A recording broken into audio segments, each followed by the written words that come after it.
जगत पूज्ये जगत द्वंद्वे सर्वशक्ति स्वरूपिणी सर्वात्मिके श्री कौमारी जगन्मात नमोस्तुते। त्रिपुरां त्रिगुणाधारं मार्ग ज्ञान स्वरूपिणी त्रैलोक्या वंदिता देवी त्रिमूर्ति प्रणमाम्यहम्। कालिकां तु कलातीतां कल्याण हृद्यां शिवां कल्याण जननी नित्यं कल्याणीं प्रणमाम्यहम्। आनिवादि गुणोदारां मकराकारकक्षुषम् अंतशक्ति भेदान्तां कामाक्षी प्रणमाम्यहम्। चण्डवीरां चण्डमायां चण्डमुण्डप्रपञ्चनीं तां नमामि च देवेशीं चण्डिकां चण्डविक्रमां। सुखानन्दकरीं शान्तां सर्वदेवैर्नमस्कृतां सर्वभूतात्मिकां देवीं शाम्भवीं प्रणमाम्यहम्।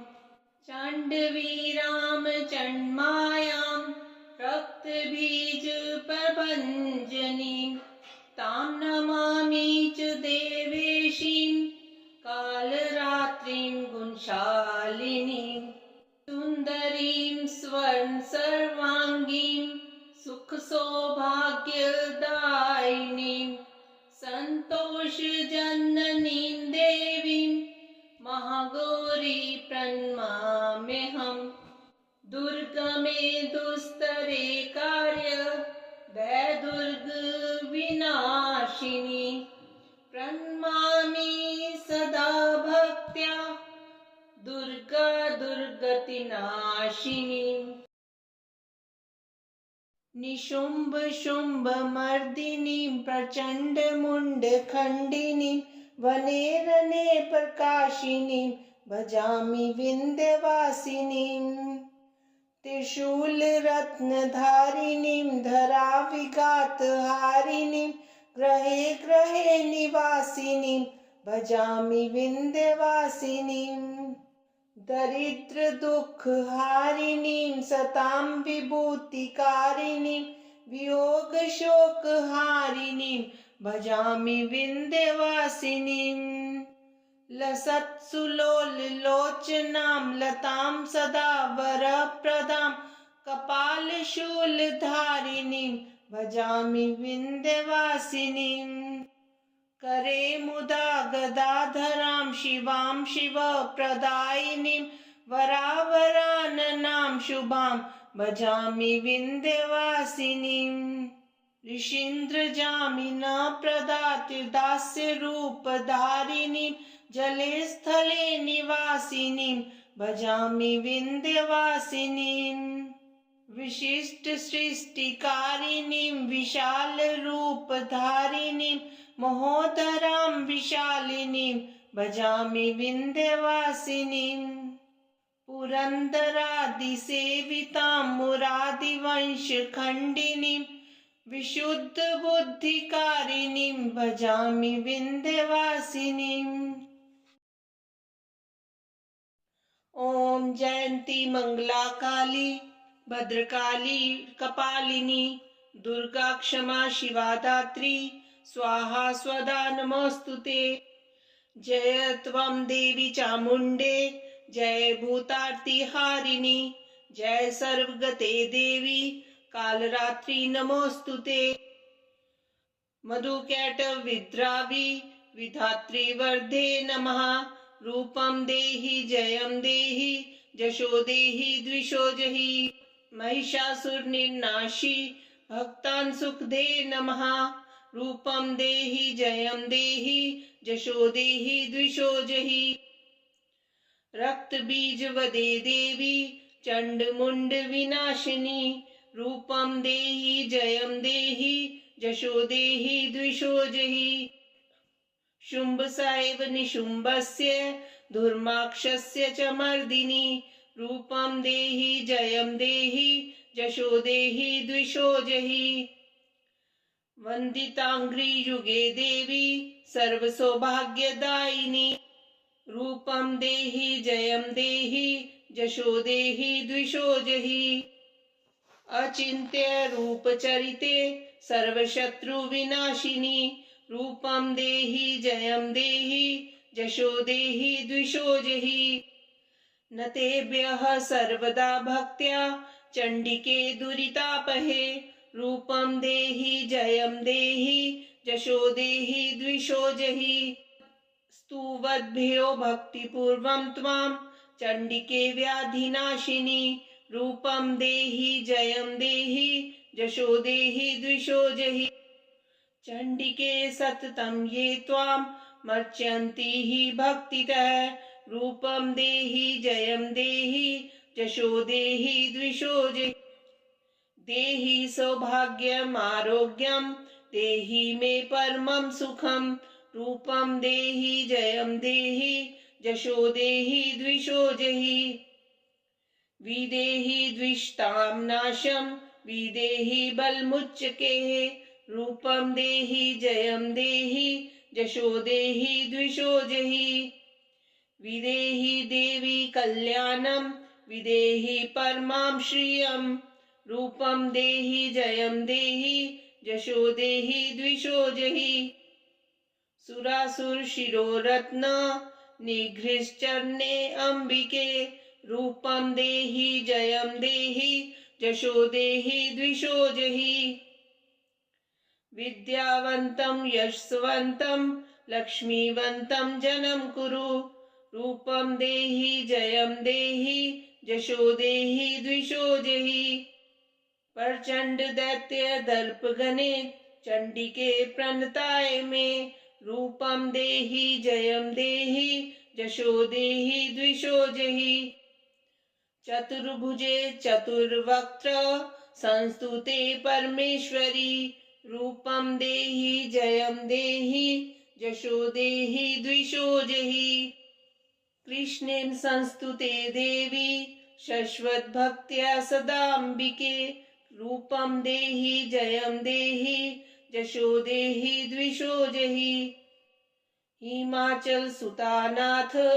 संस्तुते परमेश्वरी रूपं देहि जयं देहि जशो देहि द्विषो जहि इंद्राणीपति सद भाव पूजिते परमेश्वरी रूपं देहि जयं देहि जशो देहि द्विषो जहि देवी प्रचंड दोर्दंड दैत्य दर्प विनाशिनी रूपं देहि जयं देहि जशो देहि द्विषो जहि देवी भक्त जनो दाम दतानंदोदयंबिके रूपं देहि जयं देहि जशो देहि द्विषो जहि पत्नीं मनोरमा देवी मनोवृतानुसारिणीं तारिणीं दुर्ग संसार सागरस्य कुलोद्भवाम् इदं स्तोत्रं पठित्वां तु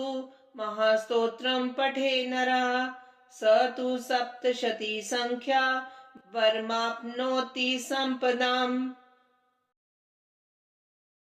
सुमनसवन्दित सुन्दरि माधवी चंद्र सहोदरि हेममये मुनिगणमण्डित मोक्ष प्रदायिनी मंजुलभाषिणि वेदनुते पंकजवासिनि देव सुपूजित सद्गुणवर्षणि शान्तियुते जय जय हे मधुसूदन कामिनि आदिलक्ष्मी सदा पालय माम् अहिकलिकल्मषनाशिनि कामिनि वैदिक रूपिणि वेदमये क्षीरसमुद्भव मंगल रूपिणि मंत्र निवासिनि मंत्रनुते मंगलदायिनि अम्बुजवासिनि देवगणाश्रित पादयुते जय जय हे मधुसूदन कामिनी धान्य लक्ष्मी सदा पालय मां। जय वर वर्णनि वैष्णवी भार्गवी मंत्र स्वरूपिणी मंत्रमयी सुरगण पूजित शीघ्र फलप्रद ज्ञान विकासिनी शास्त्रनुते भवभयहारिणि पाप विमोचनि साधु जनाश्रित पादयुते। जय जय हे मधुसूदन कामिनी धैर्य लक्ष्मी सदा पालय मां। जय जय दुर्गति नाशिनी कामिनी सर्वफलप्रद शास्त्रमये रथ गज तुर्ग पदादि समावृत परिजन मंडित लोकनुते हरिहर ब्रह्म सुपूजित सेवित ताप निवारिणि पादयुते। जय जय हे मधुसूदन कामिनी गजलक्ष्मी रूपेण पालय माम्। अहि खगवाहिनी मोहिनी चक्रिणी राग विवर्धिनी ज्ञानमये गुणगण वारिधि लोक हितैषिणी स्वर सप्त विभूषित गाननुते सकल सुरासुर देव मुनीश्वर मानव वंदित पादयुते। जय जय हे मधुसूदन कामिनी संतान लक्ष्मी त्वं पालय माम्। जय कमलासनि सद्गति दायिनी ज्ञान विकासिनी गानमये अनुदिन मर्चित कुंकुम धूसर भूषित वासित वाद्यनुते कनकधरा स्तुति वैभव वंदित शंकर देशिक मान्य पदे। जय जय हे मधुसूदन कामिनी विजय लक्ष्मी सदा पालय माम्। प्रणत सुरेश्वरी भारती भार्गवी शोक विनाशिनी रत्नमये मणिमय भूषित कर्ण विभूषण शांति समावृत हास्य मुखे नवनिधि दायिनी कलिमल हारिणी कामित फलप्रद हस्तयुते। जय जय हे मधुसूदन कामिनी विद्यालक्ष्मी सदा पालय माम्। धिमि धिमि धिन धिमि धिन धिमि धिन धिमि दुन्दुभिनाद सुपूर्णमयी घुम घुम घुम घुम घुम घुम घुम घुम शंख निनाद सुवाद्यनुते वेद पुराण इतिहास सुपूजित वैदिक मार्ग प्रदर्शयुते। जय जय हे मधुसूदन कामिनी धन लक्ष्मी रूपेण पालय माम्। मुनीन्द्र वृंद वंदिते त्रिलोक शोक हारिणी प्रसन्न वक्त्र पंकजे निकुंज भूविलासिनी व्रजेन्द्र भानु नंदिनी व्रजेन्द्र सूनु संगते कदा करिष्यसि मां कृपा कटाक्ष भाजनम्।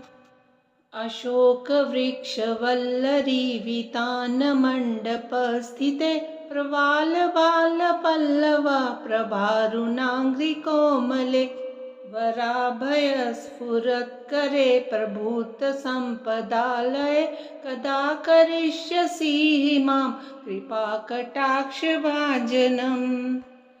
अनंगरंग मंगल प्रसंग भंगुर भ्रुमां सविभ्रमं ससंभ्रमं दिगंतवान पातने निरंतरं वशीकृत प्रतीत नंद नंदने कदा करिष्यसि मां कृपा कटाक्ष भाजनम्।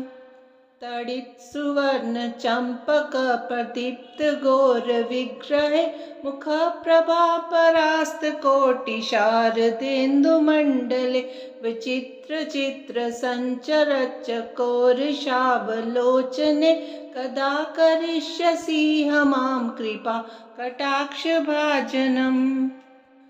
मदोन्मदाति यौवने प्रमोदमानमण्डिते प्रियानुरागरञ्जिते कलाविलासपण्डिते अनन्यधन्यकुञ्जराज्यकामकेलिकोविदे कदा करिष्यसि मा कृपाकटाक्षभाजनम्। अशेष हाव भाव धीर हीर हार भूषिते प्रभूत शात कुंभ कुंभ कुंभी कुंभ सुस्तनि प्रशस्त मंद हास्य चूर्ण पूर्ण सौख्य सागरे कदा करिष्यसि मां कृपा कटाक्ष भाजनम्। मृणालवालवल्लरी तरंग रंग दोर्लते लताग्रलास्य लोल नील लोचनावलोकने लल्लुलन मिलन मनोज्ञ मुग्ध मोहनाश्रय कदा करिष्यसि मां कृपा कटाक्ष भाजनम्। सुवर्णमालिकाञ्चित त्रिरेख कम्बुकण्ठगे त्रिसूत्रमङ्गली गुण त्रिरत्न दीप्तिदीदिते सलोल नीलकुन्तल प्रसन्न गुच्छ गुम्फिते कदा करिष्यसि मां कृपा कटाक्ष भाजनम्। नितंब बिंब लंब मान पुष्प मेखला गुणे प्रशस्त रत्न किंकिनी कलाप मध्य मंजुले करीन्द्र शुंड दंडिका वरोह शोभ गोरुके कदा करिष्यसि मां कृपा कटाक्ष भाजनम्। अनेक मंत्र नाद मंजुनुप्रारवस्खलत् समाज राज हंस वंशनिक वनाति कौरवे विलोल हेम वल्लरी विडम्बि चारु चक्र में कदा करिष्यसि मां कृपा कटाक्ष भाजनम्। अनंत कोटि विष्णु लोक नम्र पद्मचार्चिते हिमाद्रि चापुलोम जा विरिंचि जावर प्रदे अपार सिद्धि रिद्धि दिग्ध सत्पदांगुलीनके कदा करिष्यसि मां कृपा कटाक्ष भाजनम्। मखेश्वरी क्रियेश्वरी स्वदेश्वरी सुरेश्वरी त्रिवेद भारतीश्वरी प्रमाण शासनेश्वरी रमेश्वरी क्षमेश्वरी प्रमोद काननेश्वरी ब्रजेश्वरी प्रजाधिपे शिराधिके नमोस्तुते। इतीदमद्भुतं स्तवं निशम्य भानुनन्दिनी करोतु सन्ततं जनं कृपा कटाक्ष भाजनं। भवेत् दैव संचिता त्रिरूप कर्म नाशनं लभेत् तदा वर्जेन्द्र सूनु मंडल प्रवेशनम्। जय जय श्री राधे।